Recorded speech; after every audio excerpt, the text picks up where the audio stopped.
Martin Luther, a Catholic priest, had issues with the theology and practice of the Catholic Church and attempted to reform it. Ultimately, Luther and his followers found themselves rejected, and their churches, originally self-described as evangelical, became known as Lutherans. Lutheranism became prevalent in Germany, where Luther lived, and also spread to places like Norway and Sweden and to America. Lutherans hold to at least two sacraments, baptism and communion. Infant baptism is practiced and viewed as bringing salvation, and for communion or the divine service, they believe that Christ's body and blood is present with the elements, though the elements themselves are not transformed. Private confession is a legitimate sacrament according to the Book of Concord, Lutheranism's collection of core theological documents, but not all Lutheran denominations today practice it. The Bible is a 66-book canon.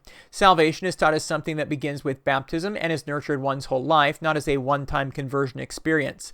God does choose who will be saved, but doesn't choose anyone to damnation.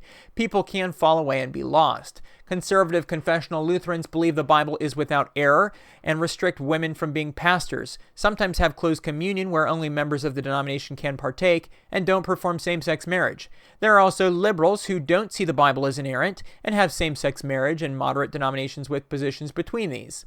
Though today there are contemporary congregations, there are still many that are quite liturgical, with an organ, liturgy, special garments and readings, etc. Lutherans often had state churches, but as people from Lutheran countries moved to the New World, they wanted to have free churches, churches separate from the state.